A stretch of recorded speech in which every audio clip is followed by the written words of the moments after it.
Blog Talk Radio. The motherfucking saga continues. Yo, what's up, world? It's badass thuggin' like I usually do, and you better turn it up, bust some speakers out, cause we off the motherfucking cuff. You dig how we do it? Dog Pound Gangsters 2000 and beyond. Blah. What's up with it, John? Man, don't change that down. This your play apartment, the legendary Cocaine. And you tuned in live to Off the Cuff Radio. Better not touch that down. Wigglin'. Yeah, this is Cassidy, the hustler. And right now, you listening to the Guillotine. Show them the respect they deserve, man. Off the Cut Radio, man. Y'all already know how they doing it, man. I need y'all to stay tuned. They've been doing it for years, so show them the respect they deserve. And you heard it out of bars, mouth. Easy. Keep it moving like this. Yo, this your boy Rampage. You're not rocking with the best. With Off the Cuff Radio. Classic. History. Fix your face to all you haters. We off the cuff, baby. What's up, everybody? This your girl, Bonnie Dollars, the Queen of Trap, representing Crenshaw, and you are now tuned in with Off the Cuff Radio. What's up? What's up, y'all? This is Miss Irresistible, giving a shout-out to the livest show on Friday nights, Off the Cuff Radio, and I'm live from the 704. Make sure y'all tune in for the blazing hot music. What it ain't, what it do. Chili Chill from that original Lynch Mob. And Off the Cuff Radio, always where it's at on Friday nights. West, y'all. This ain't for the young. This ain't for the young. No, this ain't for the young. This ain't for the young. No, this ain't for the young. This ain't for the young. No, second mile, you're a genius. You digging me? This ain't for them young niggas. Whoa, this ain't for them young niggas. No, this ain't for them young niggas. Whoa, this ain't for them young niggas. No, this ain't for them young niggas. Whoa, this ain't for them young niggas. No, this ain't for them young niggas. Whoa, this ain't for them young niggas. No. This ain't for the under 30, I hope you heard me. This ain't for them young niggas who wearing purses. This is for the grown niggas who out here working. This ain't for them young niggas, this ain't a nursery. This is for the smart niggas and smart women. This ain't for the crash dummies cause you caught feelings. This is for the hustle guards and bread getters. This is for the father figures who raise winners. This ain't for them young niggas. Whoa, this ain't for them young niggas. No, this ain't for them young niggas. Whoa, this ain't for them young niggas. No, this ain't for them young niggas. Whoa, this ain't for them young niggas. No, this ain't for them young niggas. Whoa, this ain't for them young niggas. No. This ain't for the disrespectful, cause I'm respectful. This is cause you call me uncle, like you my nephew. This ain't for the juveniles or the BGs. This is for the OGs, the uncles and the aunties. This ain't for the pussy poppers or the boppers. This ain't for you dancing niggas or TikTokers. This ain't for the shicey wearers or skinny jeaners. This ain't for the pedophiles or Epsteiners. This ain't for them young niggas. Whoa, this ain't for them young niggas. No, this ain't for them young niggas. Whoa, this ain't for them young niggas. No, this ain't for them young niggas. Whoa, this ain't for them young niggas. No, this ain't for them young niggas. Whoa. This ain't for them young niggas. No, this ain't for them. This ain't for the young. This ain't for the young. No, this ain't for the young. This ain't for the young. No, this ain't for the young. This ain't for the young. No, this ain't for the young. No.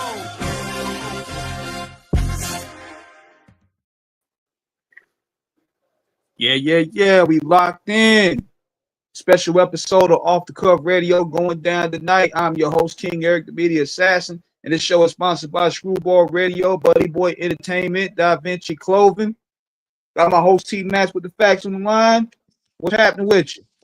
What's going on, man? It's another wonderful Wednesday on the freshest frequency of the talk show flow on the radio, off the cuff radio. Shout out to our co-host of Spirit, L.I. Sandman, Lady Chinchilla, and of course, DJ Sincere of Dirty Basement Radio in New York. And of course, a big shout to King Era Productions making this all possible. Once again, y'all, we got another fantastic show tonight, taking it down, down, down to the down dirty NO.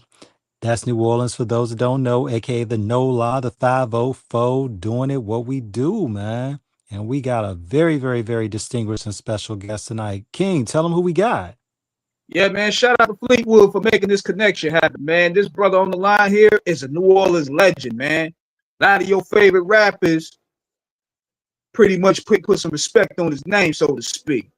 I mean, he has a independent label, nothing but the funk records. He's a community activist. He puts on for his people. He has a lot to tell us and a great story to tell, which is the only reason why, if not the main reason why, we want to bring him on here, man, because he has a story that I feel that everybody needs to hear and a lot of game to give. So let's welcome Sess 45 live and direct, man. What's good? Everything good. You heard me? Successful 5 is here. God is good. God is good. Straight from New Orleans. You heard me? With the new single. You heard me? This ain't for them. Whoa. How y'all making out, Whoa. fellas? Whoa. Look, that's that NOLA soundtrack right there, man. Welcome to all, Yes, sir. welcome, man. Yes, sir. Glad to be in the building, man. Shout out to you, King Eric, and you, T Max. Let's get it. Yeah, man. Absolutely. You know what? When I first heard the song the other day, I said, this is the energy I'm talking about, man. This ain't that weirdo shit. It's like this is what we need right here. We need grown folk talk, putting this weird stuff to bed, man. I mean, I appreciate the dialogue what you were putting on there. Nah, definitely. I think it's a great fun record for, the OGs, the uncles, the aunties, the teeters, however you want to look at it, But I think we need something, for us, and something that sound, good, fun, and it's, like you said, got a message. And so we came with the This Ain't For Them, and I'm getting some great feedback so far. It just dropped Friday. July 31st. So it's coming out strong. You have any visuals planned for it? So we shooting a video this Saturday. So later this month or either early September, the video will drop. Gotcha. Absolutely. Definitely. Sess 45, you stay loaded on the talent with a clip ready to rip on them rhymes. You come from a long line of distinguished New Orleans artists, of course, Soldier Slim, Magnolia Slim for those that really know, Cash Money, of course, Currency, and of course his brother, big brother, Mr. Marcello. Man, can't forget G.I. Peaches, man. I mean, the list goes on in terms of what you all have bought from the 504 for the culture, and it cannot be understated. It cannot be, we can't speak enough about what you all have done for us and how you have enriched it. Tell everybody about your start. How'd you get started in this? So I do want to clarify, the record label is Nothing But Fire Records. Yes, sir. So I started in 98 I did 2 different albums that dropped on the same day. I was on a project called LOG Camouflage Down, and I was on an album of Miss T, Hot Girl, which she's a former Cash Money artist also. So she done a lot of work with she had a number of different albums with Cash Money also. And I just come from this legendary city that had a lot of legendary artists, and I worked with so many of them. Like you mentioned, Soldier Slim. I got an unreleased record on Soldier Slim, and Mr. Marcello is on the same record. Also that I'm gonna drop either later this year, early next year. But I work with everybody from this city, from Mia X, the Fifth Wall Weeby, UNLV. Of course, like I said, Soldier Slim. It's just so many of them. Fiend, and I also, opened a record store in New Orleans post Katrina in 2007. But I started in '98, you know, doing music. Had a project called Sac Mafia in late '98. Took over the city. Had some great records, and then I started Nothing But Fire in '04. And man, we just had an awesome career. Sess 45, Nothing But Fire was the first release in 2004. And man, just been making great music, legendary stuff just in these past 20 plus years. Yeah, Um, who inspired you and who inspired you to rhyme? So inspired, I was inspired from like NWA and E40, like West Coast. So West Coast, and then like I would say like some local, so New Orleans artists as well. So we had artists like Tim Smooth, Low Key Mystical was a influence, Tupac of course. But like I really flow wise, like I love E40, Spice One, MC8, you know, and like I said, a bunch of our locals. So, Mystical is real big, low key, spitting, Tim Smooth bars, so had a lot of early, hip hop influences. One thing about it with New Orleans, Sess, is that it's known for three things: great food, Yes. bad, beautiful bad women in a good way, Yes. and obviously the party culture. You embody this in every facet of your art and expression. Um, you said you started in 98 in terms of really doing this in earnest. People don't know that Cash Money started in 1990. And of course, Master P was out in the Bay Area with No Limit with his record store in Richmond, California. So the seeds were already there. But in 98, when Cash Money goes national, this is when it really, and even beforehand with No Limit in 95 About It. That's when, Rap City, that's when we first heard about them. So it's the beginning with them. Cash Money kind of really brings it to the forefront. And then you are inspired, obviously, with what's going on to start your own movement. How big was it for you all during that time for people to recognize New Orleans as a legitimate force in hip hop music and being a catalyst for directing the culture musically? So what's crazy is like, we had our own sound, our own vibe, if you know about, just the bounce music culture, like we've been getting it in since 89, early 90s, different artists was making music from, Gregory D. We had a lot of early folks like T.T. Tucker, DJ Jimmy. So we had artists that was Yeah. putting on, before Cash Money and No Limit, was making an impression, in New Orleans. And so we had artists that was just, killing it in our own, in-house culture. And so when, Cash Money start like doing their thing, probably like 93, 94, we have Partners in Crime. We got UNLV. That's when you seen like the Miss T's, Cheeky Black, DJ Jubilee. So we had South Coast Records, Take Four Records. We had a number of labels who was in the runnings, just with Cash Money. Then this before No Limit, because, P was in, like you said, Richmond. And so we had our own sound that was just killing it. And Mia X and Mystical and Fiend, they was doing their own thing before P, came back and swooped them up.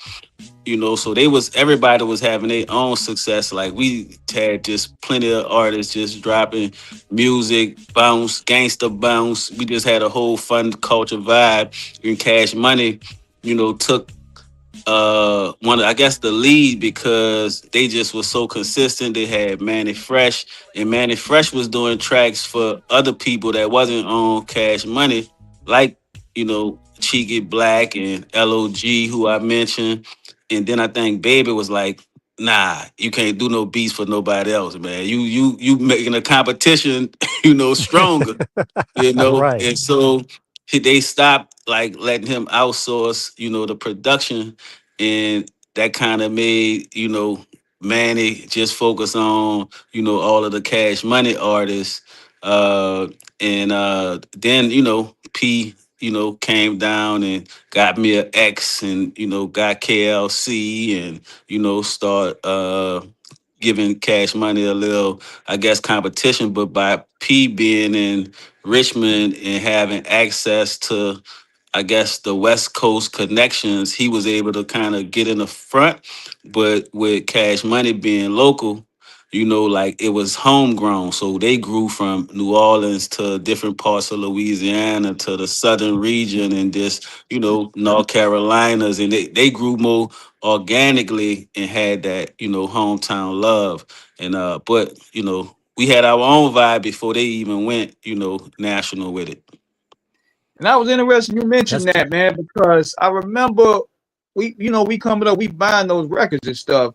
We noticed the shift in the No Limit sound because when they came in '97, I think they started with True to the Game. You start hearing more so of that gumbo sound, so to speak. Like you started Yeah. hearing more of that gutter New Orleans sound because in the other albums they were more like Bay Area influence, West Coast influence. So I think that's where they started in '97 when they went back to the gutters, so to speak. Yeah, Mia X even said it when P came signed her. She said like, "Hey, you gotta get some KLC, some Beats by the Pound. You need some Moby Dick. You got to get some New Orleans sounds. If I'ma be on this label, like them West Coast tracks is cool, but nah, I need that 808. And P listened, Yeah. and he was a smart man. To look back at it, and of course, shout out to Moby Dick. We had him on the show a few years back. Absolute legend. To see that movement begin to bubble, uh, and to just all the hard work that you all put in, all the legends that you named that came before you all, to see it flourish the way that it did. I mean, when you're looking at all the hoods, Lower Knife, Desire, Tulane Gravier, Florida, Broad and Claybone, Holly Grove. I mean, you all spoke, for every hood out there. What did that mean for you to be a representative, to be a voice for your origins? Yeah, so for me, it was honorable because I'm from the Ninth Ward, I'm from the Desire Project, and growing up in New Orleans, it was always like uptown versus downtown Mm-hmm. vibe, energy, and I was a part of Untouchable Records in 1998, and we was like the downtown label. So LOG, Feli Phil, Miss T, Sack Mafia, and Pimp Dog, and Cash Money was the uptown, label.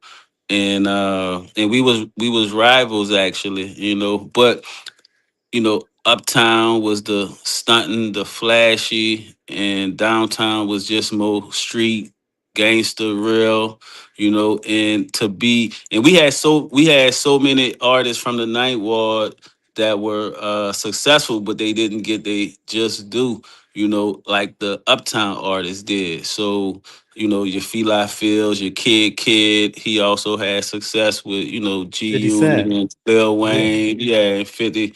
but he was a part of the squad with Lil Wayne also. And so anytime like somebody from downtown, get love, Hot Boy Ronald, uh, like we had real bangers though, like I said, LOG and Low Key. And like it's always a badge of honor when somebody could represent your hood. And so anybody who, hear our music, even though the whole city was on it, so don't get me wrong. So it wasn't, like just our hood, like the whole city and beyond was on the music. But when you represent your city and you in your hood and you just get love everywhere, is a great feeling. Man, I mean, how gratifying. I mean, to see that second generation, because you all that generation, to see the guys that come behind you, like Currency, Marcelo, OG Bezel. We had him on the show a few years back. Great interview. Um, what was in terms of carrying on that tradition for yourself? What was it like in terms of you getting in the studio for the first time?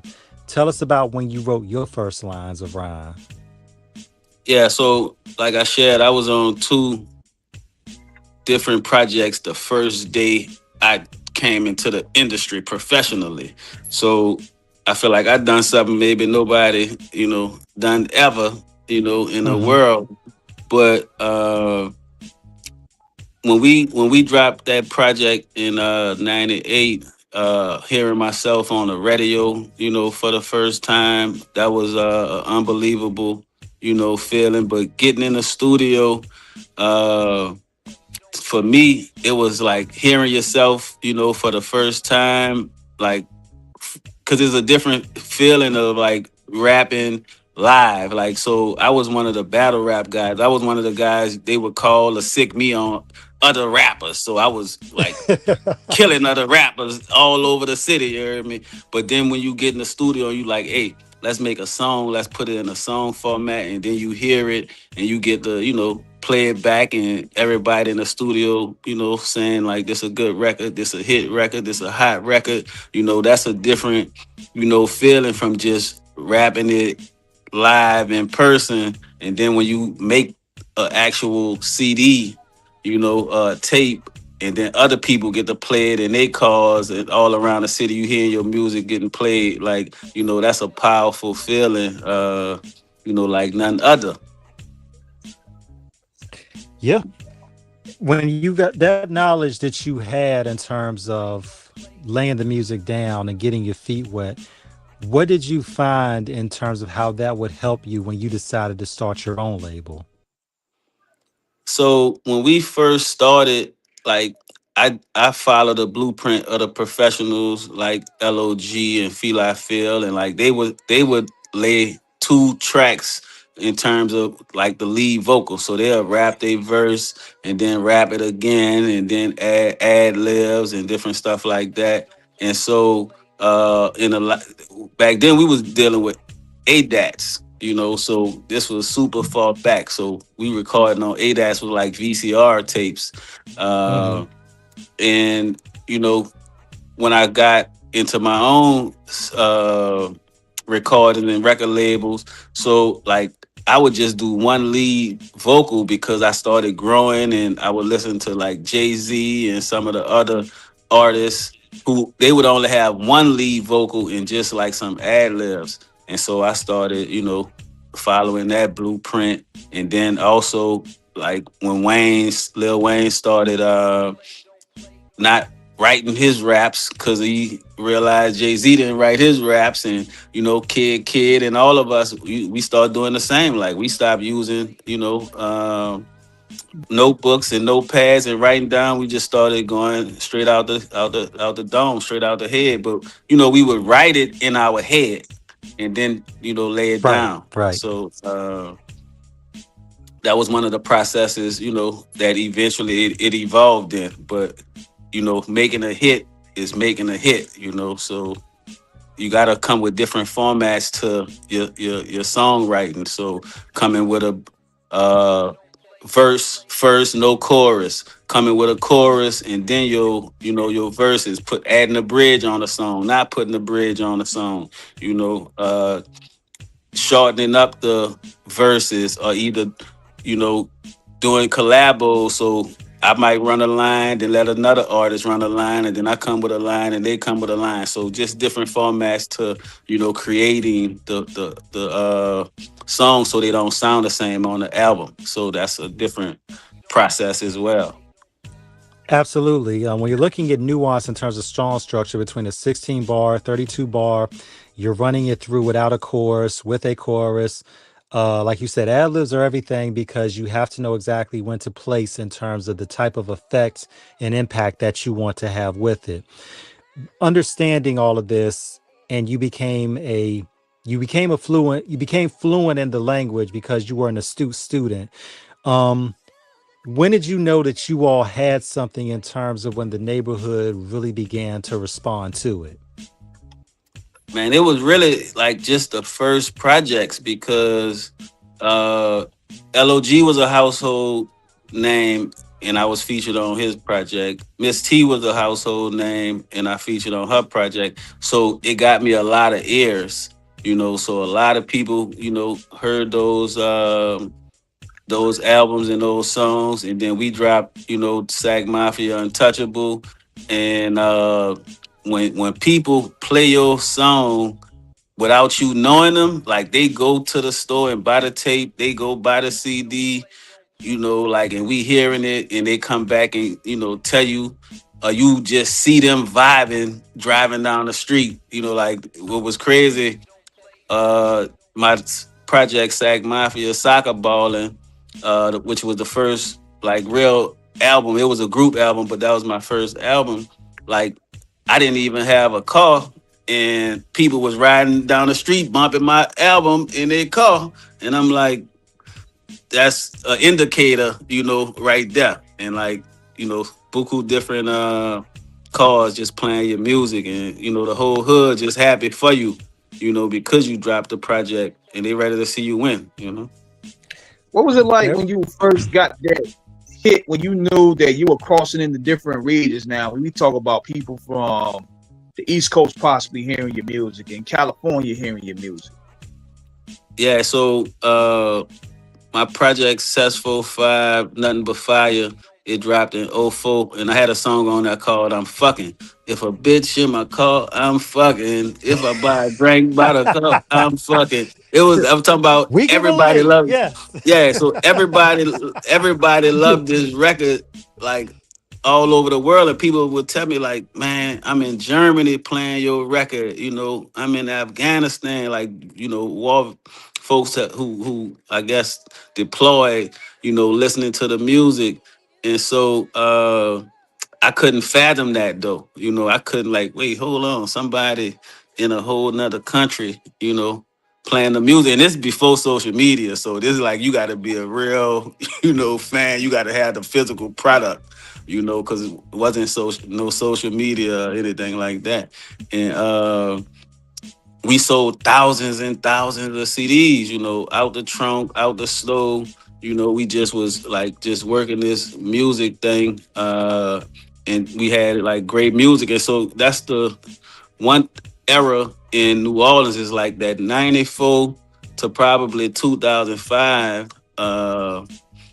was a lot of great music that came from this city that just really changed the culture worldwide, But it was amazing just to hear different people, China, just people from all over the world, and the United States as well. But when somebody tell you they in Germany listening to your music, it like do something to you.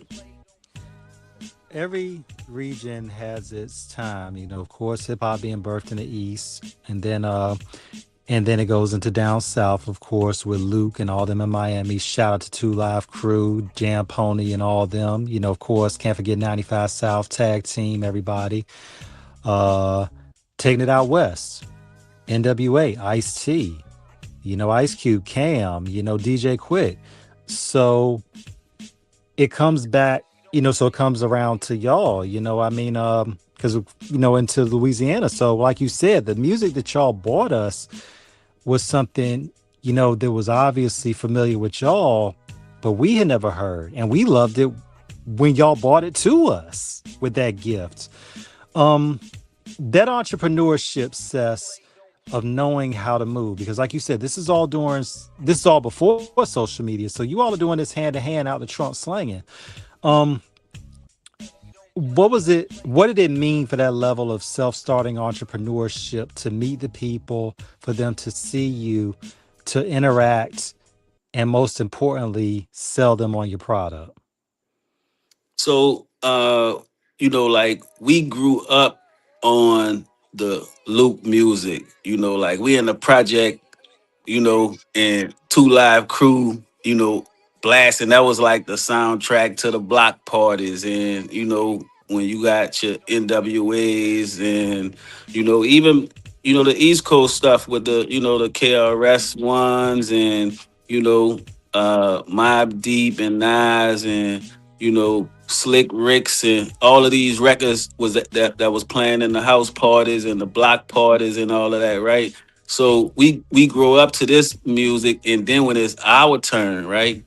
It's like all of our people creating music, and we hearing Seven Ward, we hearing Calio, we hearing Desire, we hearing Ninth Ward and Third Ward, Melphamine. So like we don't care nothing Yeah, about what's man. going on.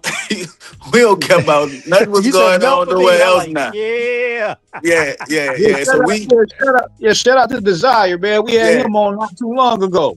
right. There's Desire. Yes. Yeah. So like Crazy. we stuck on us and we creating this music, and New Orleans is just a party city, so so the music we making is is party, is the street culture, is fun, is sex, drugs, is all of that. And so we making this music, but we don't have access to Def Jam records and Universal records and all of this stuff where New York can go walk up the street and be at Def Jam, Warner Brothers or whatever, right? We don't have that. We don't have. I don't know how the West Coast was operating, but I know Priority was dropping a lot of West Coast projects. So we had to make out. We had to be record labels and find the distributors and print our stuff. We called Pen and Pixel to make Yeah, all of the graphics and yeah, we we know about we, pen and we pixel. yeah, so we became the entrepreneurs because we didn't have the access, to those labels. So we didn't even care about getting on the major labels. Like, look, we gonna sell these CDs out the trunk, out the car, out the book sack, in the stores, locally and regionally, and just create this phenomenon and create this movement and just go from city to city, state to state. And that's what we did, and it just took off. Man, and when it did, you all showed them that, what they weren't looking for, they found it, whether they were looking or not.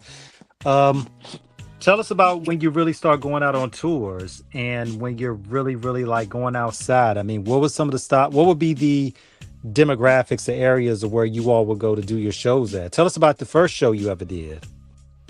So we started, naturally just in our neighborhoods in New Orleans, doing different shows here and there. But uh, in New Orleans, we would have multiple hot artists at the same time. So Partners in Crime would have a run. Juvenile will get a run. BG will get a run. Fila Phil get a run. Miss T got her run. Cheeky Black got her run. Mia X got their run. So we would do shows together.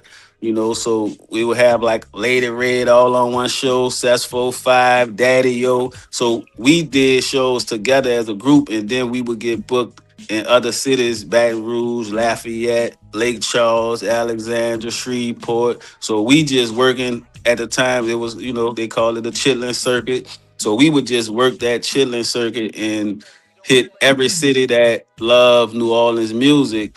And then Katrina hit.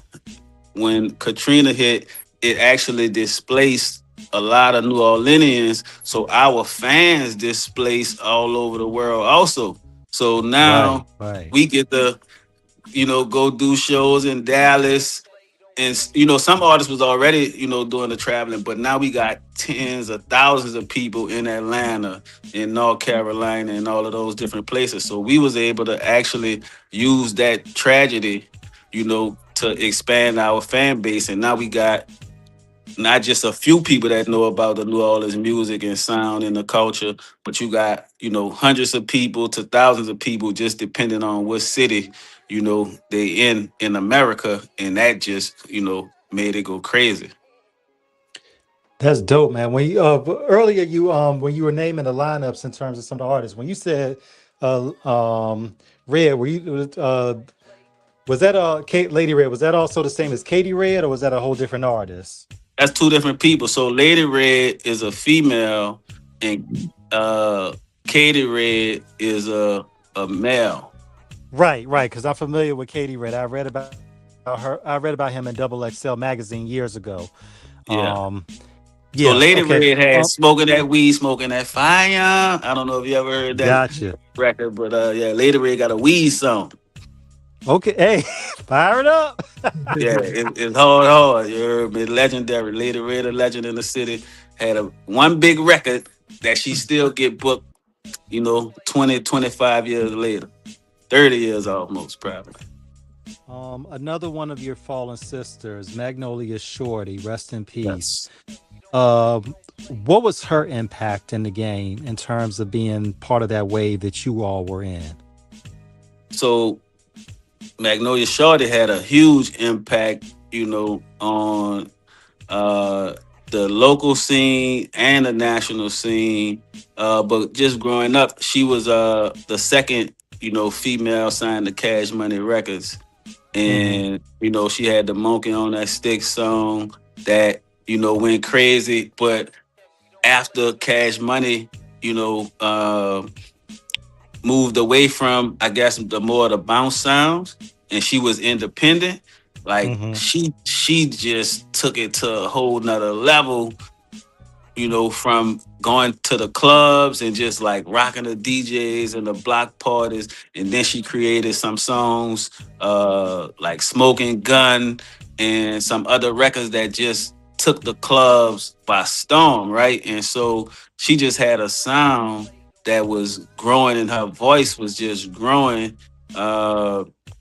As the like, it was almost what she was going to like the queen of bounce status. Like, so she was, you know, a bounce artist who could also rap, but her showmanship in the clubs like was hands down, you know, A1, right? And so she just had a lot of notoriety, and a lot of people sampled her voice after she passed. And you know, you got the City Girls and Drake, and you know, a number of different people who sampled. And still to this day, like I think they had the guy in Dallas sampled up her voice as well. So, and people still doing it, you know, to this day. They still sampling her voice because she can't be replaced, she can't be mimicked. You know, it's like all of the women who came after her not necessarily doing it the way she did it. And so you know, like, we truly gonna miss Magnolia Shorty, but her impact was is still making a huge impression, you know, even to this day. And you know, I want to talk to you guys. I want to talk to you about the impact that you guys have made. And we're going to talk about fashion. Like NWA, they brought the Raider gear. The East Coast, they had the polo and the low lives. You guys, you had the white tees, the soldier rags. Definitely, definitely. So it, like, New Orleans was a impoverished city, right? And so, like, not a lot of money there, you know, especially for black people. So if you wasn't, you know, getting street money, you didn't really, you know, have a lot of money. And so the white tees was like something that we could get fast, like a $5 t-shirt, you know, and Right, you could be right. still fresh, you know, every day, even if you don't really have it like that, right? And so when you get like a Cash Money, a Birdman who implementing this whole stunting image, you know, like, it changed, you know, the aspirations of everybody. Like, everybody wanted to be Scarface and be the brick man, and have the block sold up. So that's like, like a goal for most everyday people, So when he have the success and now they can make the videos and get them on BT and show you this image. Of course, we using the street image of, the t-shirts, and you're gonna see the jewelry, the Rolexes and all that. But the soldier rags that come from the Magnolia Project, because everybody had their own identity as far as a project. So the Calio got their identity, the Melphamine got their identity, the Iberville Project got their identity, the Magnolia, they the soldiers. And that's what you get Soldier Slim, because Soldier Slim as an artist, he from the Magnolia. And it may be because it rhymed with, soldier rhymed with Magnolia. I don't know if that's where they, like stamped it from, but everybody got their identity, and everybody know the Magnolia representing the soldiers and camouflage. And so, of course, Juvenile being from that same project, he ran with the soldier and the camouflage and the soldier rags. That was the name of his first album. And that took off as well. So you got the whole city, loving Juvenile and his music, and loving Soldier Slim and Magnolia Slim. Like you said, if you know the first, early works from Magnolia Slim, and it just took off, man. So Reebok did a shoe called the Soldier. You know what I'm saying? From Soldier Slim, and the impact that we have, like we selling thousands. Like, so Uptown was rocking the Reeboks, Downtown rocking Nikes, but just because it's Soldier Slim and like we love Soldier Slim, Downtown wearing Reeboks, and they sold a whole bunch of Reeboks to where Reebok gave Soldier Slim a deal for a shoe as an artist back in the 90s, early 90s. Oh wow! I don't think we ever knew about this. You never knew that? No, sir. We did not know this. Yeah, you could Google that. So Reebok gave Soldier Slim a shoe deal. It was named after Soldier Slim. It was the soldiers. Yeah. So if you listen to some of Slim music, he tell you that and that's why they got these soldiers is made for walking. That's his shoe. The soldiers. The Reebok soldiers. Yeah. So. Okay, we got some history on off the cuff we did not hear before. Thank you for that lesson. Nah, When Soldier, because this is huge to get a shoe deal. What did that mean for the exposure that you all were like, yo, somebody is like really listening to us? What did that mean? So it just meant for us that we was on the right path, So when you first see, Mystical on Soul Train, and then you start seeing, Master P, and you see the Hot Boys, and you see, Mr. Magic and C Murder and BG and everybody have success. Like, for one, they putting on for the city, right? So you got these artists representing our projects on a global stage, on a national stage, on BET, MTV. So MTV Cribs, all of these different, shows, like we rooting for the home team. And so for different people to get situations and deals, it just feel like, okay, we seen, and they respect us and they value us, because at one point, like they wasn't respecting the music from the South. Like, they wasn't respecting, they was like them country boys, from, UGK, the Outkast, the Master P. And it was like, okay, if you East Coast, that's real hip hop. But if it's damn near anywhere else, that ain't even real hip hop or music. And so when you see the tides change and people respecting the music, everywhere nationally, is like, okay, we validated in a sense. Feel you. And that proved prophetic in 1995 when Andre 3000 said the Source Awards, the South got something to say. And indeed, y'all had a lot to say in abundance. One thing about it, Sess, New Orleans, as well as dope ass music, New Orleans is deadly serious.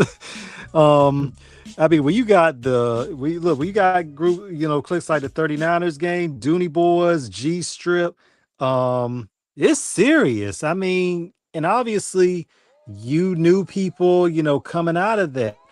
Um, and one thing about that, I said it to say, respect is paramount in the game.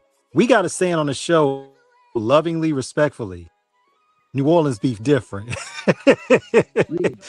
So when people, so we tell anybody we know, New Orleans is one place you do not want to talk crazy in Why you ever. don't really see many, that's why you don't see many that's why you really don't see many quote unquote battles like that. It might you hear a lot of diss records, but it's gonna get settled one way, shape, and form.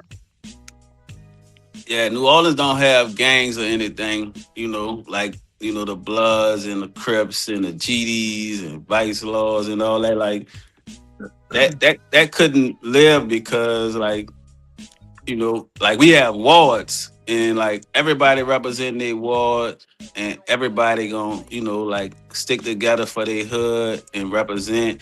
And, is a post Katrina era, Hmm. so everything from, before 2005, like you couldn't even come in a certain area if, we didn't know you. Like, Right. you can't just come in the St. Thomas project, you can't just come in the Melphamine. Ain't no gentrification. If you coming around, you looking for drugs. Like, are you the people? You know what I'm saying? So it's like you really had to be stamped. Right. You might don't survive. And it was just those tight knit neighborhoods. Pre Katrina, and it was just a different time. So like that pre Katrina and post Katrina separates New Orleans from NOLA. So that's a gem I'm gonna just share with y'all. So after Katrina is NOLA. Right. Before that is New Orleans. So that's the separation of the eras. Man, listen, but what you said is true. One of my homegirls, who's from New Orleans,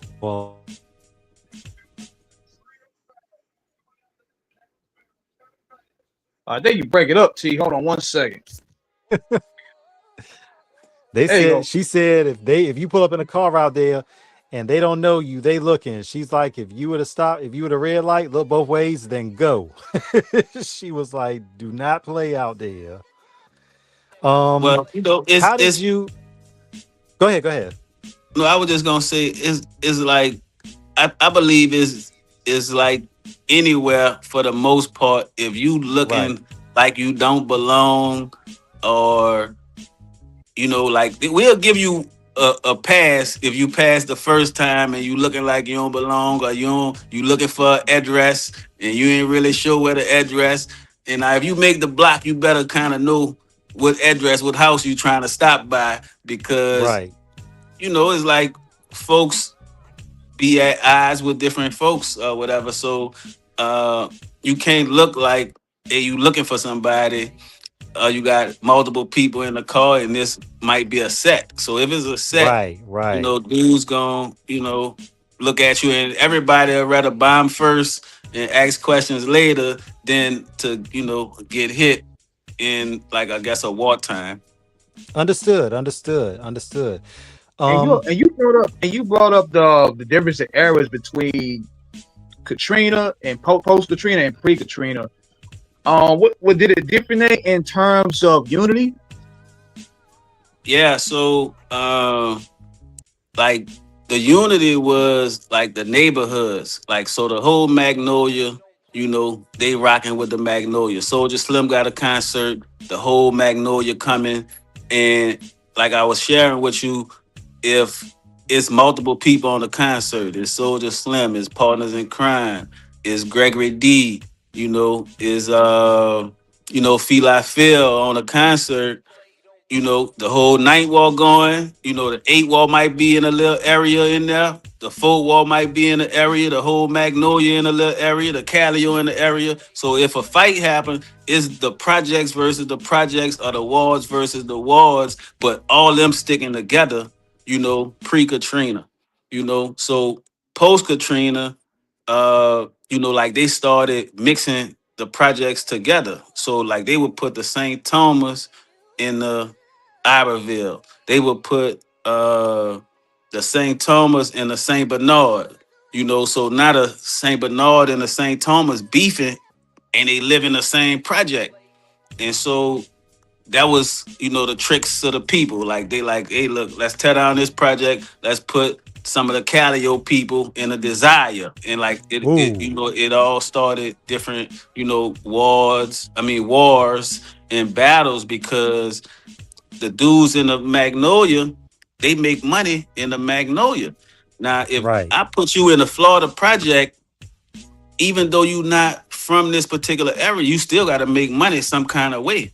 And, it's going to cause, beef. And so that's how, the St. Bernard and the St. Thomas start beefing and different little, wars. But post Katrina, like further along after that, like it became less, uptown, downtown, less Magnolia versus Calio.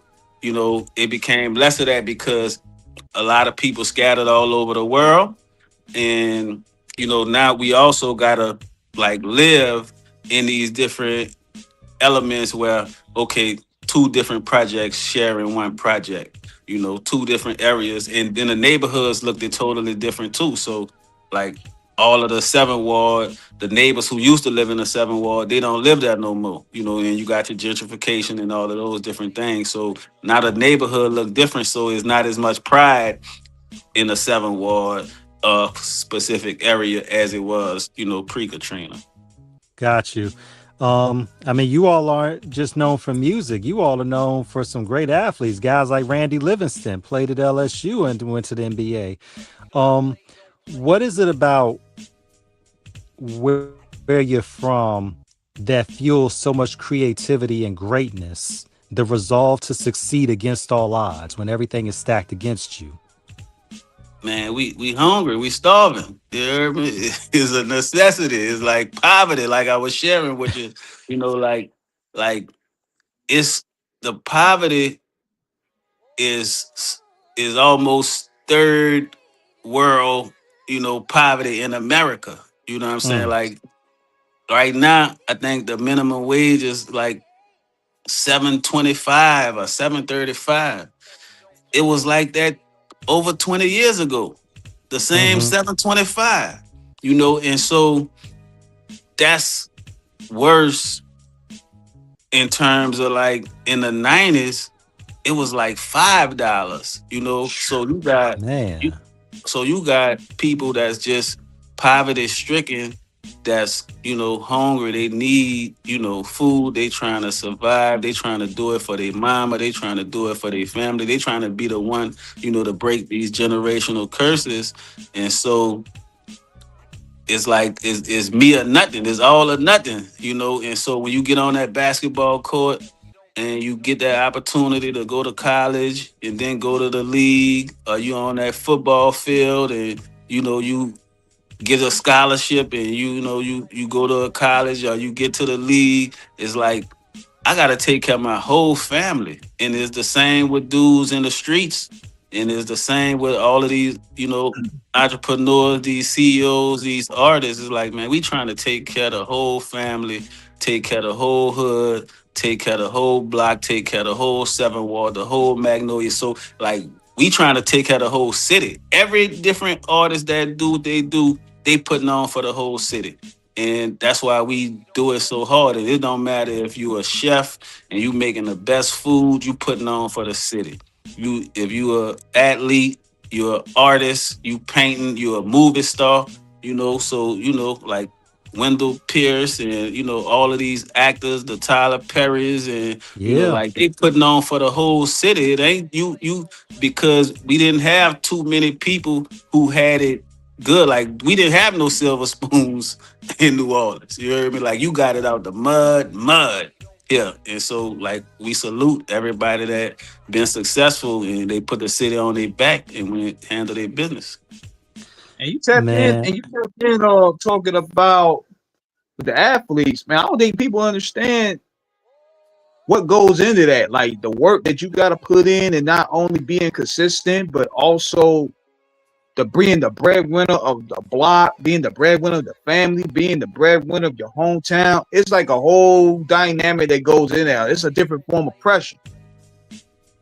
Nah, it's definitely a pressure, but it's like certain people gonna protect you, so that you can succeed. Like, certain people might be like, hey, don't let him touch nothing because we need him to be successful in as an athlete. You know what I'm saying? Like, we gonna take care of your sneakers and whatever you need in school, just you focus on that and then go get it and take care of your moms and give back when you become successful. That's why you may see so many different athletes doing the camps, the football camps, and all of the different things, because like that's a byproduct. That's the trade-off. Like, that's you paying it forward. So like the hood took care of you, you know what I'm saying? Kept the lights on. Now, you do these camps and give some other kids a chance. Man, I mean, when you look at guys like Peyton Manning, when you look at guys like Ed Reed coming from there, you know what I'm saying? I mean, it just further cements the legacy of greatness that has come out of there. When you decided to open up your record store after Katrina, tell us about that in terms of the vision that you had for it. So we opened up the store out of necessity, not because we wanted to, right? So uh '02 we formed our label Nothing But Fire Records. '04 I dropped the first project. 2005 Katrina hit. We back in 2005. I throw the first concert Halloween, on the West Bank though, because the East Bank was flooded, all messed up, right? So 2006, like, I'm like, I ain't going nowhere. New Orleans is the home. I don't want to be in Houston saying what it do and all of these other slangs that I saw some of my counterparts, saying, because like a lot of New Orleans artists was getting stuck in Houston or Dallas or Atlanta. They started sounding like them, right? So we selling the music to the people that's rebuilding. Everybody who in New Orleans rebuilding, I'm selling my project. I'm calling all my artist friends who was selling music, Tent Wall Buck, Lucky Johnson, LOG, like, hey man, give me your music. I'm selling mine off the chain right now, you heard me, but I can't keep selling my CD because there's only one project. And so I would get all their music, and then some of the older people like, we ain't on that rap, nephew. You heard me? Like, you got some Earth, Wind and Fire or some Frankie Beverly or some stuff like that. Right, And so right. I'm like, okay, well, I ain't got that.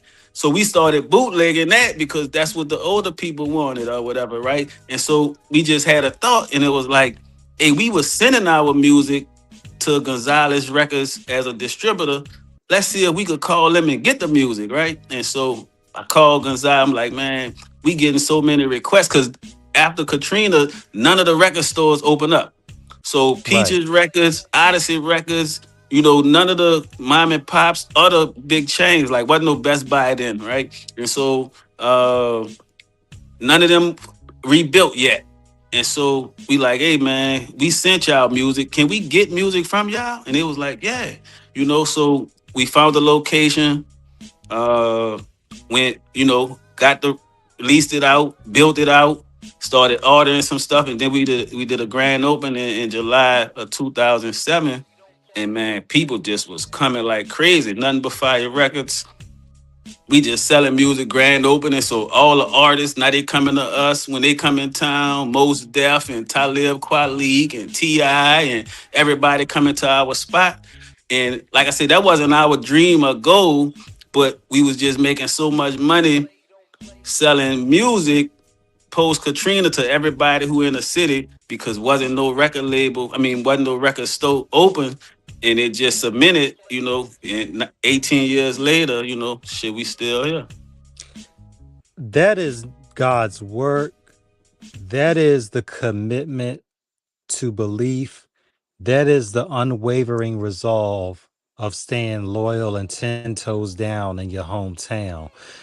What did that mean for you all to be able to rebuild in such a tragically devastating situation and not only rebuild, Sess, but thrive to this day?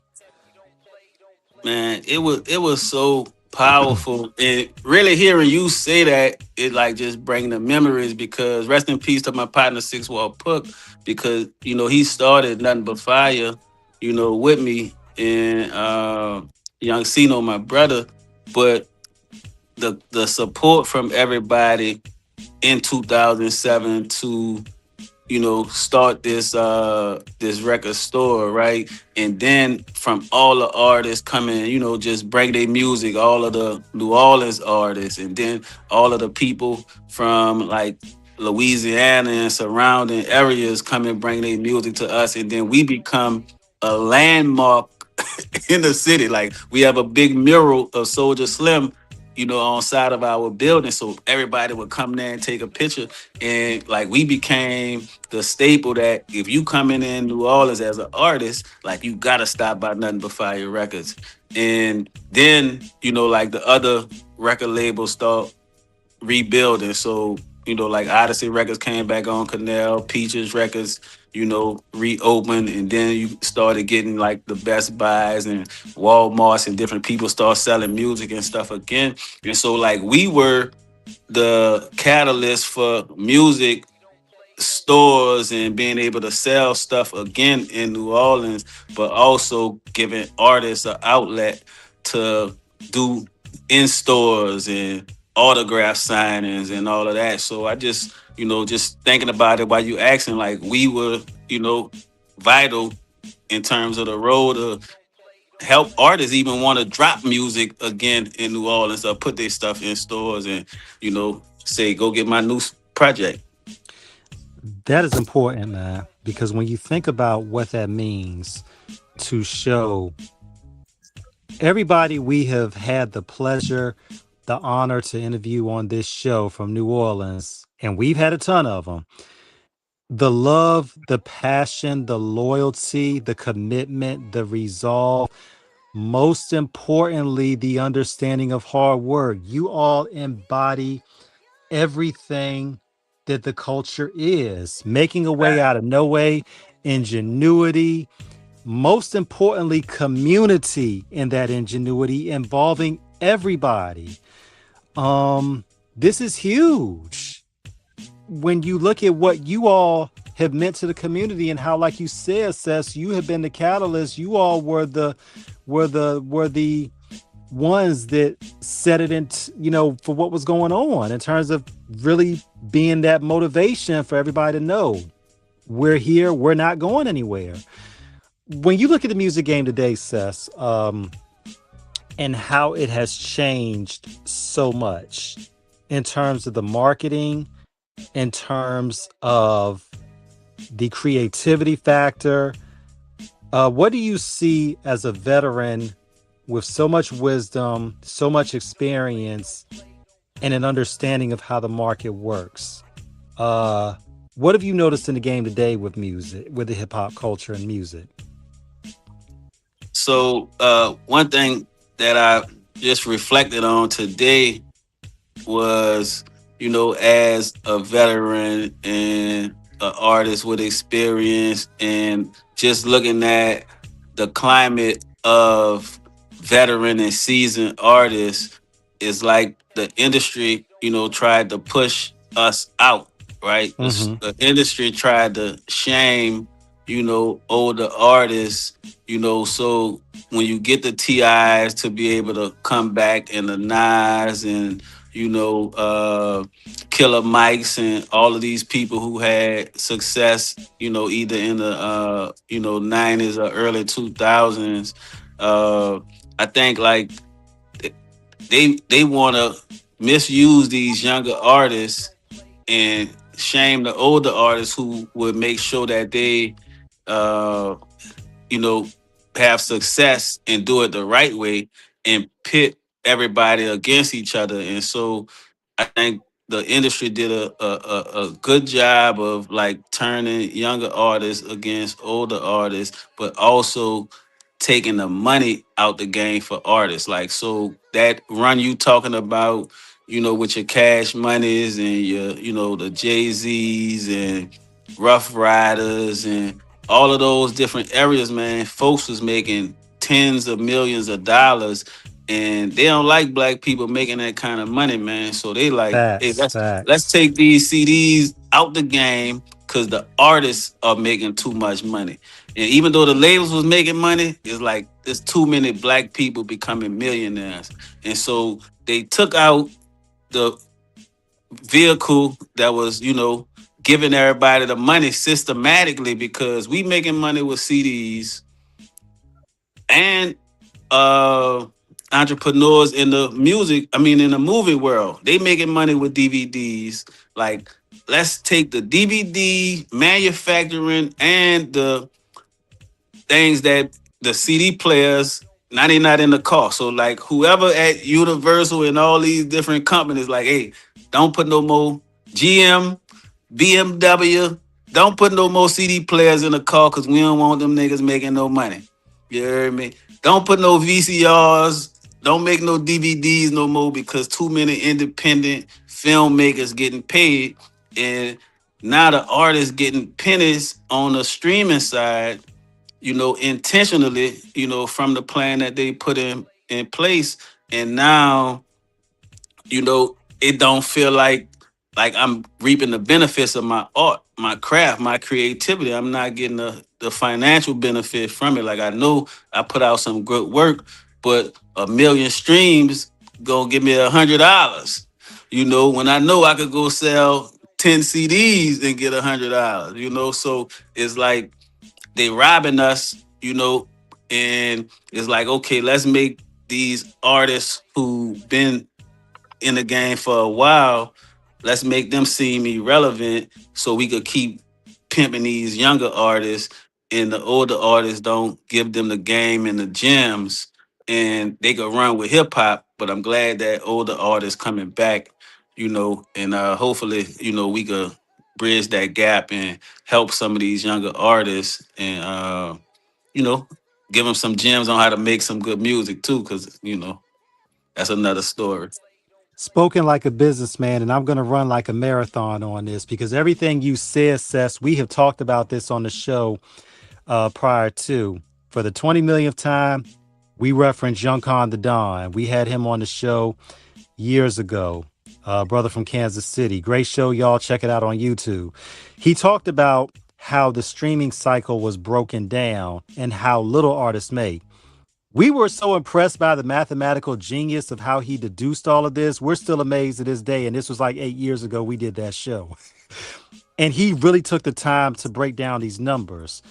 King and myself, as long as we have been on this show, we have always stressed the importance of the utmost imperative.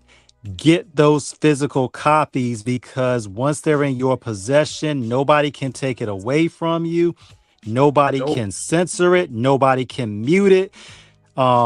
This is off the cuff. We always gonna keep it real.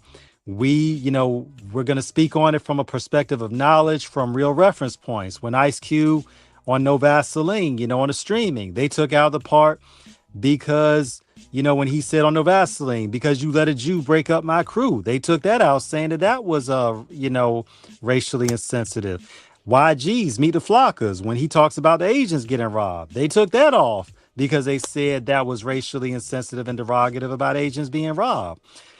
The biggest, I don't want to say lie because it's not lies from the efficiency, but that is the problem of the efficiency.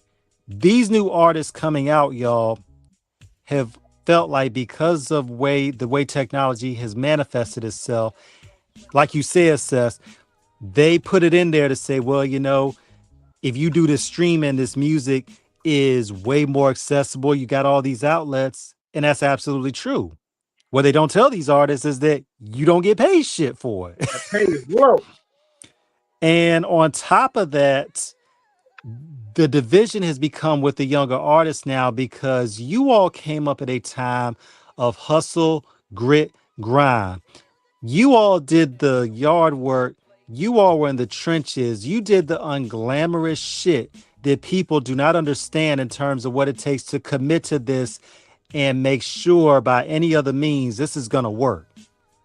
These artists today with modern technology, they just go, hell, we've seen artists shoot videos with their cell phones. You know, you get a program, do it on your computer, make an album. And the biggest issue with some of the young people out here doing this is that number one, it takes skills, it takes time, it takes a method. Success does not come overnight. And they think that because they can do it overnight, that there should be overnight celebrity. That is not the case. They don't understand this, but they think that they're somehow better than the older artists that have put years, time, a genuine love and commitment to this. Um, what do artists have? What do these younger artists have to understand about what it takes to not only make music but to have longevity in it and to make something that will be classic to be remembered years to come?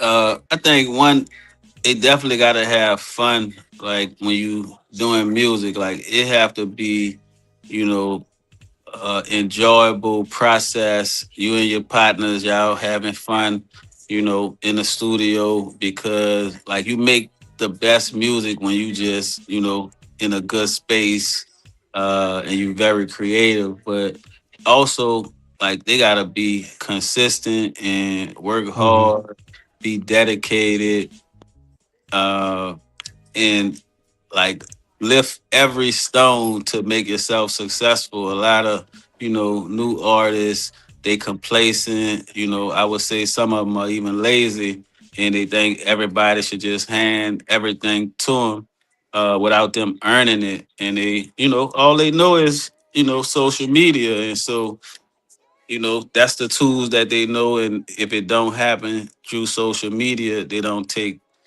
some of the other avenues. But like tap in with some of these seasoned veterans and get the game, go build relationships with all of the DJs, all of the club owners, all of the promoters. But just being consistent, dedicated, and go earn your key. Like if you looking for handouts, you know, that's not the best way to win and be successful.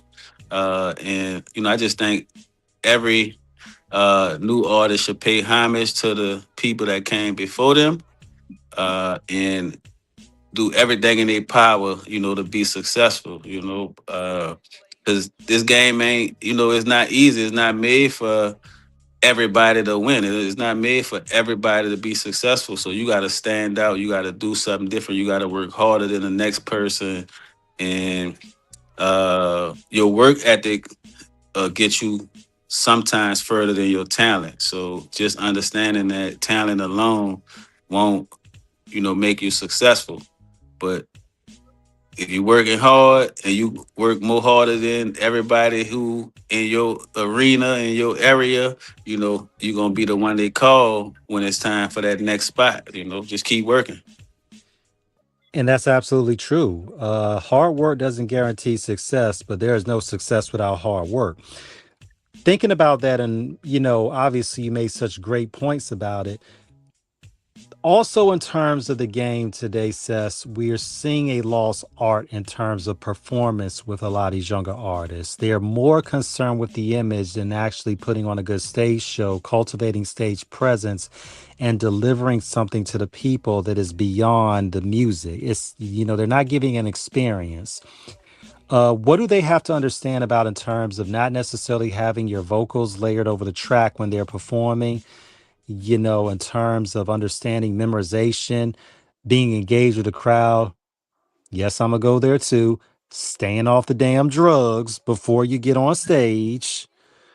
Um, this is a profession and one has to be professional. What have you learned in your journeys about this in terms of being stage prepared, show ready, and giving the people their money's worth? Yeah, so it just came from the people that came before me, like people wanting to put on a show, the CEOs making sure you practice, your performance before you did the show. And I think a lot of the artists, the newer and the younger artists, like they not connected to nobody that could give them game, them gems, so that they can, like get better. Like get you a DJ who is on the come up and make him your DJ, and then y'all practice, 3 times a week on the performance, on when you want him to take the music out, even, your stage show, you know what I'm saying? When you rapping, you might want do something where your whole fan base that you bring to the club, you want everybody to move to the left at a certain point or move to the right. And so you have to practice on your stage show. You can't just get up there and rap. And so if artists, want the 5K, 10K, 20K, 30K a show, you got to put more in than just, showing up. And I think like a lot of those artists, they may just post on Instagram and never do shows. So they don't even know what to do with a mic. They don't even know how to hold a mic properly to make sure their voice is projected through the microphone. Like I've seen a lot of different, artists hold a mic where you can't even hear their voice through the mic because they don't have no stage presence. They don't know how to, control a mic. They running out of breath because they, smoking weed for their shows and all of those different elements. But we got that from the veterans, and they, taught us. They wanted us to, be successful. And some of these younger people, they think they know it all, so they're not getting with some of the artists who can help give them some gems and some games so they could have a successful show, so they can stand out and get booked and more, because that's what the people actually want. They want people that's gonna rock the stage, rock the shows. But if you give us a whack performance, that's your last booking. And a lot of these artists, they do not Yeah, understand that in terms yeah, of it. it also got to start with the fans accepting not bare minimum anymore. Because at the time we used to hold stuff like that to the fire. But see, now people want to be so part of the conversation. They want to be so part of, the clout train. They figure, hey man, he just getting money. We don't care about what he doing. Yeah. Yeah. And it's crazy, y'all, because when you think about where we're at today and the visibility, is so much more public in terms of what is being projected out to the public. So now everybody is trying to portray something. They want to give out this image in terms of who they are.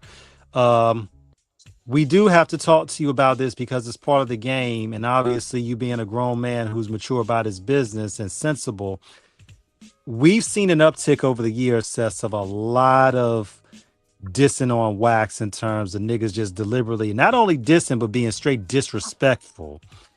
Um, you as an artist, as a man above anything, what would you tell these artists about staying away from that type of drama and not calling out people who violence is imminent if you insult them?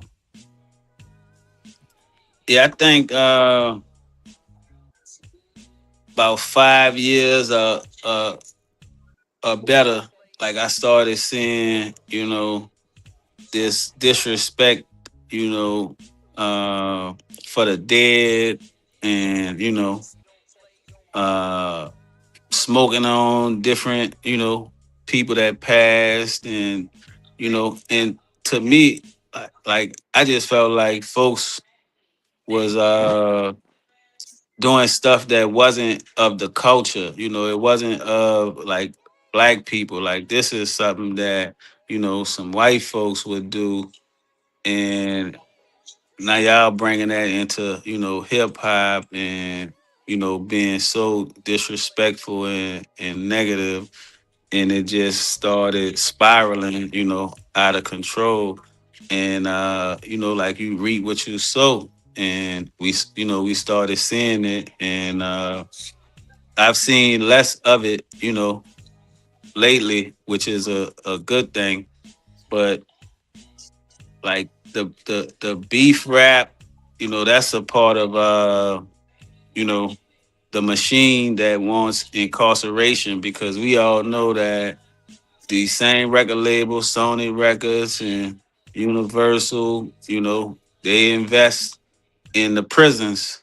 And so they'll let you diss all these other people, but flag you saying the Asians this or the Jews this, but you could nigga and kill, as much as you want, because you're gonna fill them prisons up. And so like we just encourage folks one not to put your beef on wax. Like we from the area where you didn't broadcast your move, if you was, thinking of doing something like that. And you know, like just because you might have a disagreement with somebody, this week don't mean you can't fix it, the next week. And so I think that's one of the things that the OGs have been doing, like showing that we might have had a difference, 20 years ago, but we all, mended that. And that's what I like about the Cash Money No Limit tour, even though they, had odds, back in that era, but we showing to the younger generation we could come together and get money with each other, even if we still don't, see eye to eye 100%. We could still get money together, and you just got to be able to, uh, somebody, take the high road and step up like a man and say, it was my fault, or, I could look past that situation, but you can't be so disrespectful to where it ain't no getting past the disrespect. Yeah, and that's spoken like a true OG. When we think about that Cash Money, no limit situation, and I preface by asking this that this is not about trying to air out nobody or any specific instances. But we just want a generalization, Sess, because obviously you know people from both of those camps. During that time, when the was it really a major issue in terms of some real shit happened between them, or was it just more of a ego about who was the bigger label, or was there some stuff behind the scenes that we were not privy to? Yeah, it definitely was, behind the scenes stuff that, the world wasn't privy to. I shared with you, the pre-Katrina, you know, the Magnolia versus the Calio, the Melphamine. Like we was real territorial, Mm-hmm. in New Orleans. And so if somebody, gets into it with somebody from a different project, is almost like the whole project is against the whole other project, and that's just how it Yeah. is because like I shared, like if Soldier Slim goes somewhere, the whole Magnolia going to show up, and we all together. So it's like even post Katrina, if we all in Texas and somebody get into it with somebody from Texas, it don't matter if I'm from the 17th or the ninth. Well, we all New Orleans, we all won, in Texas. So we gonna whoop whoever from the, wherever area is, we all together. And that's how it is. So even if they didn't agree with each other in the Magnolia, if we somewhere and it's like they the Calio, we and we have like a legitimate beef, somebody from the project have a legitimate beef, we at odds. And so uh it was, things that was happening behind the scenes from a Mm-hmm. street side, and it was just that Master P representing the Calio project, and Baby and Cash Money representing the third wall, and some of the people way, down the lines in the entourage, might have some type of beef or eyes or whatever, and so uh, everybody rocking with their hood. I'm rocking with my hood, you rocking with your hood, right or wrong, so to speak, Right. and so that's what you was getting, and like we rocking right or wrong. And you also had a dynamic of, Baby, who is more considered like the hometown hero because like they got it from out the mud from here where P he went to Richmond and had some success and then came back. And so it's like, Right. even though P got all of the artists, you know what I'm saying, it's still his journey was different.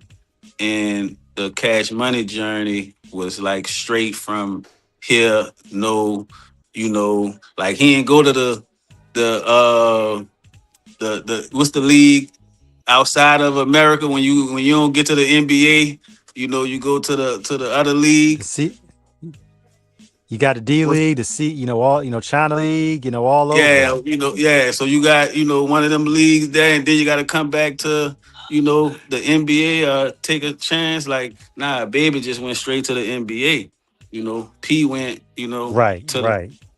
other league and then had to come back to the NBA. And from our perspective as New Orleanians, and it was like okay, we got this home team and we got this other home team that just took a different route, right? And they from this project and they from this project, and so it was the pre-Katrina territorial beef a little bit too, but like that was just for their camps.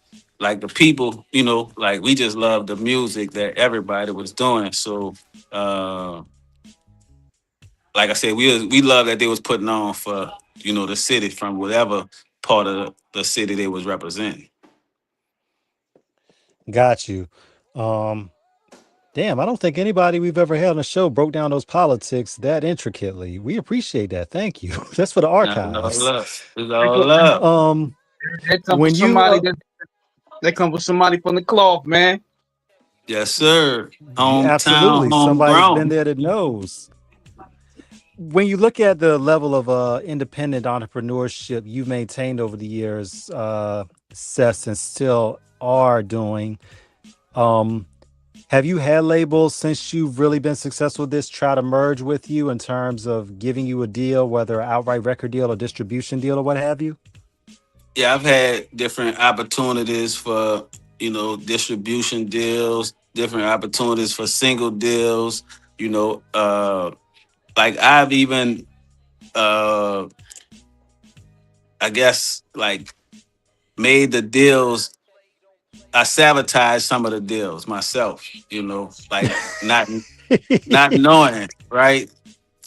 Because I had a Mm, situation with Fifth Wall Weeby early in the okay. game, and I had a record on my album that was the 2004 album. We had a song, me and Weeby had a song called Good Jug, and a group reached out to him, for the record.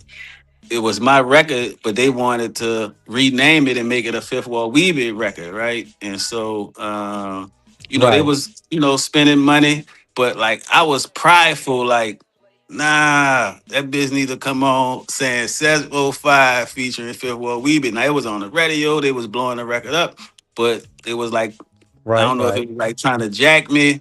Uh, just give him because he was the bigger artist at the time, like utilize him from a business standpoint. But I wasn't thinking. I'm a young artist, and I'm like, nah, this is my record. I need all the credit, instead of letting them put Right. all the money and blow the record up and we get, show money and all of that. Like I wasn't really, using I guess the best judgment, hindsight looking back at it, of course. But we've had plenty, opportunities for success. I've done music on like the HBO show Treme, got a lot of, money from those placements and stuff like that. So but yeah, when you on know you second guess situations, I think people have ill intentions. Sometimes you sabotage your own opportunity, so I Right. think I did that myself in my past. Well, it's called a learning experience. Yeah. And I want to say when I was grinning about it earlier, I was thinking like you did some stuff you sabotaged because they were trying to come me crazy, and I'm like I'm gonna catch up, get over on them with it. But no. In all seriousness, It's about understanding the business, um, because this is something that when you go into a lot of times, there's no roadmap, there's no instructional booklet. It's about instinct, it's trial and error. Um, you've been on top of your business. We hear horror stories so much about artists that were not, and they've gotten jacked for it. How important is for artists to understand going into the business, taking care of your publishing, having a lawyer, knowing exactly what you're trying to accomplish on an independent level, or when you do go in that boardroom to negotiate? Yeah, so I think everybody needs a team, and every artist have to figure out how can I, build my finances up to pay for all of the things that need to be paid for if they don't have a record label that's going to, pay for all of those different things. And, it's always a learning experience. Like we always learning every year. Like you never get enough knowledge to where you don't need to learn something else. So I think, of course, everybody got to realize uh, you should learn something every day, every month. You should be learning to, in your field, your career, your craft. But there's so many different elements to the music industry that you need a team. You need, attorneys. You need folks that's dealing with the publishing and the mechanical rights, your songwriters. So you need a team for your cameraman, your security. It's like it's so many different people that you need to be successful, and that all costs money. And so the artists have to figure out a way to fund all that. You got to have an accountant. Uh, and I know a lot of people like, well, I'm not making money from this. How can I, afford it? But you got to figure it out, or you got to get people who want to be in this industry, and y'all making the agreement, like, hey, look, you be my manager because you want to be in the management, space. You be my videographer, you be my DJ. You want to blow up, you can possibly be my tour DJ, but you got to have a team. Like nobody's having success, by themselves, and that's why you can see when people do that in every industry, whether it's LeBron getting his team, Drake getting his team, Lil Wayne getting Fee and his team. Like, when you get a team, because you can't do it by yourself, you make yourself that much more I Vulnerable? guess in line, no, not vulnerable, but in line to have the Yeah. success that Okay, you can gotcha. get, because like there's a certain percentage of people who will make it in this industry, but there's a certain percentage of people that if you don't have, A, B, C, and D, you'll never be successful no matter how talented you are. And like I just think that everybody gotta find a way to get a team to help them get to where they want to be. Wise words. In terms of when the money does begin to come in a little bit, what do artists have to understand about saving and not necessarily going out and splurging right away? So one thing artists have to do is invest, like reinvest in themselves. So the best investment that you'll make is into yourself, right? So whatever it is that you do, and whatever it is that makes you better, you have to reinvest. And I'm gonna use, engineer for example, right? So if you're Yes, an sir. engineer and you recording different artists and people spending money with you, every week to record, you have to reinvest in your equipment. You got to stay up to date with all of the proper, pro tools, the different tools that you need, the different mics. You got to reinvest in it. And if you didn't have your soundproof, like keep, investing in the soundproof so that, when people come to your studio, you have the best equipment. And it's the same for artists, right? You got to reinvest in yourself. You can't only buy, like shoes and clothes. You got to invest in an accountant, invest in the proper people that's gonna keep your paperwork, up to date. And so you just want to reinvest in yourself and not just, get diamonds. And I understand you got to look like an artist. So if that's a part of what you think you need, go spend money on that. But when you keep getting money, put money away, because there's gonna come a time where you're not making no money, and your investments should be working for you. So if you investing in, stocks, if you're investing in the crypto, if you're investing into business, you got to invest, and all of that's investment in yourself. So don't be afraid to spend money on yourself. So if you gotta deal with the DJ pools and artwork, photo shoots, uh, e-blasts, and whatever it is that you need to do to maintain, the level of success that you want. Investing in yourself is critical. Now, if you think I'm not gonna put no money into this business or in this career, you will not get the results. If you think somebody else should spend their money and you not willing to spend your own money on you, you know what I'm saying? You're out your mind. So like, why would somebody else spend their money and you ain't even trying to invest in yourself? So I think that's one of the other little pet peeve type things that, a lot of artists have against themselves. Like they want other people to spend their money, but they wouldn't even spend their own money. They just want to buy weed or something like that. Um, but nah, I just think everybody gotta, of course, save, but stack, invest in yourself. Hey, do you care to let Yep. our audience know about the community activism work that you've done in New Orleans? Nah, definitely. So in 2006, we threw the first Katrina march in second line, like a year after Hurricane Katrina. And I've been doing that for now 21 years. So we did the first one in 2006. Last year made the 20th anniversary, and then later this month, August 29th, we had a 21st annual Katrina March in Second Line. This is actually a Katrina commemorative shirt that I have on. Uh, that people go crazy for these commemorative T-shirts every year, because we switch it up every year.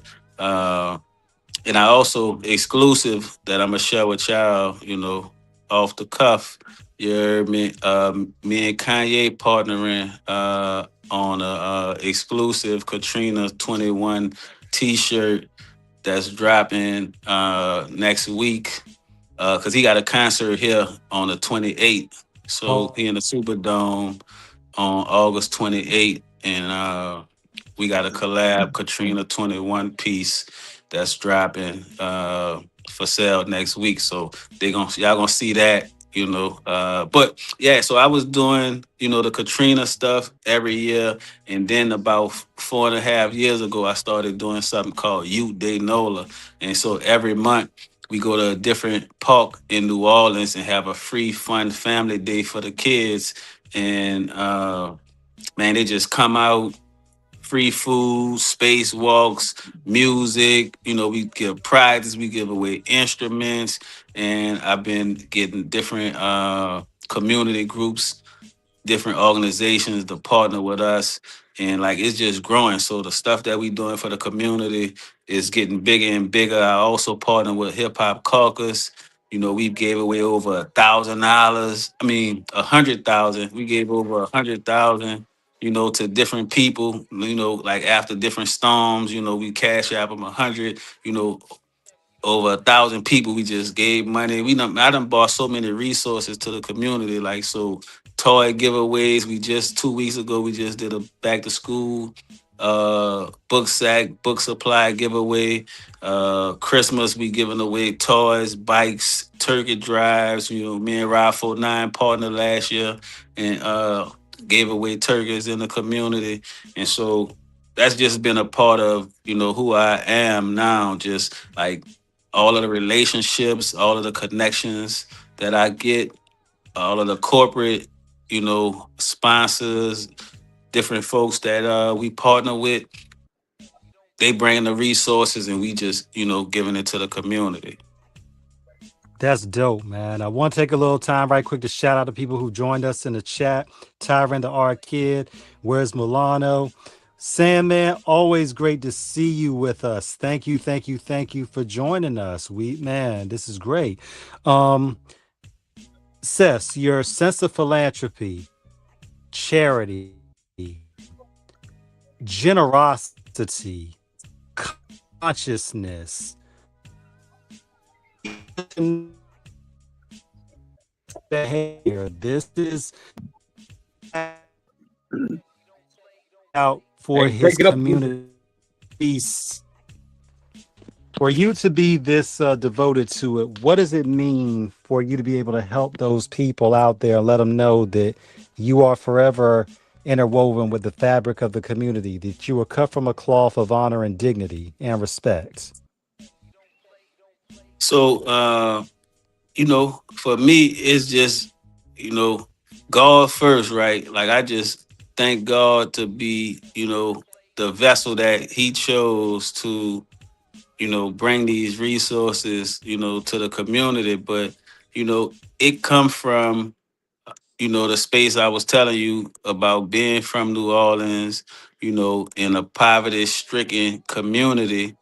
And I understand, what it feels like to be poor, like I understand, standing in line to get assistance, to get that government cheese block, to get the commodity rice and the cheap cereals and to not have water and not have lights and to, have to run an extension cord to the neighbor, or go ask the neighbor fill up these water jugs and all this. So I understand, just the poverty level.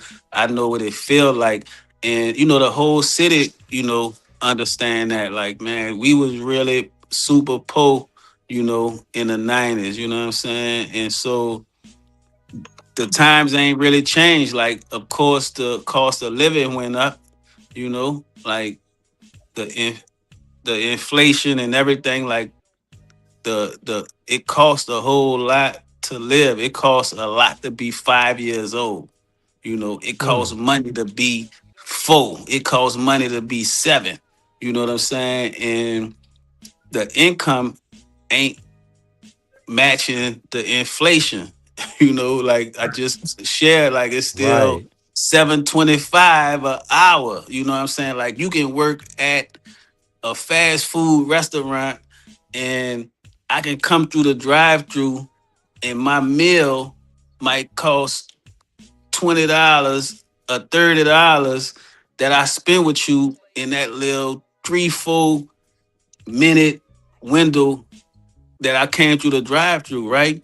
But you still right, got 54 minutes before you make $7 more. Like is you making $7 an hour, even 10 if you was making $10, but I just spent $30 in 3 minutes, whatever time it took but you gotta stay there for the rest of that hour just to make $8. And like I understand that, right? And it's like we have to make a living wage for the people, but like people is in, a unequal exchange for their time with a lot of these corporations. And, if I can help, assist, tap in with other community people, tap in with other um, businesses or corporations, because they got the resources, they've been pimping the community, forever. You heard me? Like, nah, give some of that back. And, we gonna make sure y'all give it back, So that's just our job as the people who, you know, have the street credibility, have the credibility to do the things that we need to do. And we have the wherewithal, because that's so some people when they in a fight, they don't have the wherewithal to do the stuff that the other ones who might be a little bit more well off or a little bit more stable, that they could fight for the other people. Because I noticed that with Katrina, like some people still in Houston, Atlanta, or wherever they at, they gotta live, they gotta put their people in school. They can't fight to be a New Orleanian. Like I have the freedom too. Like they mind ain't they was in the water, they was on the roof.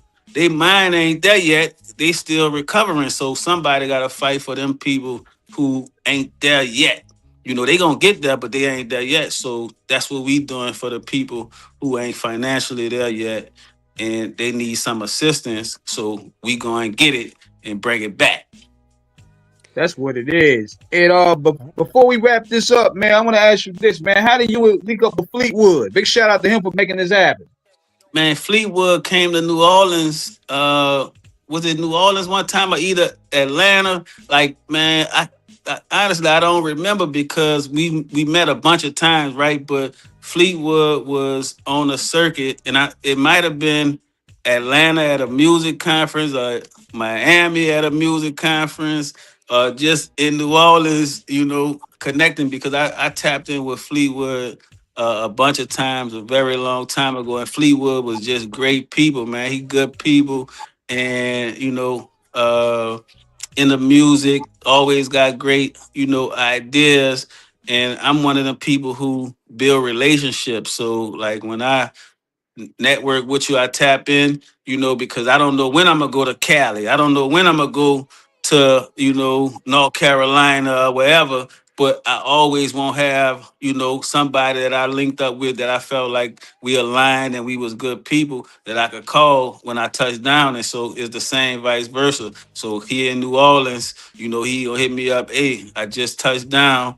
You heard me roll out the red carpet, and that's what we gonna do. And vice versa. If I come where he at, he rolling out the red carpet, and that's how, this relationship, like saying with y'all, man, y'all come to New Orleans, we rolling out the red carpet, or if I see you wherever, you know what I'm saying? So it's just gonna be, love and mutual respect. But Fleetwood just a great guy, and he He gonna is. He is. open up Absolutely. every, relationship he got to you. Definitely, man. One thing is, because I got we got to hit New Orleans. The food out there is what I heard is phenomenal. I heard that Yes. Popeyes is like nothing. I'm in Virginia. I heard that New Orleans Popeyes. Once you have that, you won't want no other Popeyes after that. Yeah, it's a totally different flavor, from outside of Louisiana Popeye. So I'm not sure if like we got the original spices here. What they do, I don't know what they do here. But when you go somewhere else, it's a knockoff. It ain't as good. It's still good. Don't get me wrong, but Right, right. it is not the original or something. I don't know. We got a different wing or something. I don't know what's going on with the wings we got here. Look, I had people come down there and they were like, that food. Look, I can see why Zion, they were concerned when he went to New Orleans Pelicans. They were like, that boy gonna go crazy at the buffet table because I heard that food is, oh my goodness. Before we jump off, how did you and Kanye end up linking for that collaboration of clothes? Yeah, so one of Kanye producers, Malik Youssef, he my guy. We met through the Hip Hop Caucus, and Okay. so Malik, I called Malik when I saw Kanye was coming to New Orleans, and so when he announced the date, I'm like, hey, that's the day before Katrina, and so I'm like, man, I'm trying to get Ye at the second line the next morning. What time y'all leaving? You heard me? And he was like, well, I ain't, I'm not sure. Ye gonna move how Ye move. I don't know if he, you know, busting out or if he gonna stay. And I was just telling him about it's the 21st anniversary of Katrina. Kanye did the thing on the benefit where he said George Bush don't care about black people, right? And so we was just talking about that. So it's 21 years since Kanye said, George Bush don't care about black people. And we had an idea for some, merch in a collaboration with, my brand. So I have a clothing brand called Hustle Guard Clothing, and got the website hustleguardclothing.com. And then, like I said, every year we make these commemorative T-shirts with this is the X for when they was going to the different houses searching for bodies and everything after they blew the levees, and go and search for bodies in New Orleans or whatever. So we use this X every year. So this number here changed. This the 21, and so every year it would change. So we went from 1 to 5 to 15 and now 21. And so I'm like, let's make a collaborative piece, with Ye and with us, the New Orleans Katrina Commemoration Inc. and Hustle Guard Clothing. And we was able to put that play together, and it's gonna drop next week. That's dope, man. Yeah, we Before we definitely jump gonna off, we will definitely be supportive of that. I send y'all the absolutely. link for sure. You heard me? Yeah.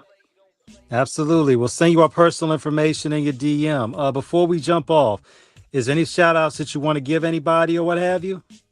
Of course, I want to shout out you too. You know what I'm saying? Appreciate y'all for bringing me, you heard me, off the cuff. Thank you. You Thank heard you. me? Appreciate your T Mac. Appreciate your King Eric. Shout out to Fleetwood also for connecting the dots. But just, y'all fans, y'all listeners, I want everybody to follow me on the gram at Sess45, Sess45. Shop with me, go to my clothing line, hustleguardclothing.com, get some merch, but tap in. I got the new single just dropped Friday, Sess45. This ain't for them. And if you 30 plus, you know what I'm saying, this song is a fun record that's something for us, something for the over 30, Yeah. you know what I'm saying, to rock out with. But shout out the whole New Orleans, man. Everybody that, came before me, all the legends. Shout out to all of the young people who making big moves, who coming, after us, getting it in. And if y'all want to do business, connect. If you're in the NO, you ever in the NO, hit up your man, Sess45. Nothing but fire records, 1840 North Claiborne. Y'all come dip through the south. And we could go on Frenchman or Bourbon. It's up to you, wherever you want to go. You know what I'm saying? But log on to Katrina21.com if you want to support the movement that we doing in the community. And that's pretty much it, man. Appreciate y'all for all the love, boss.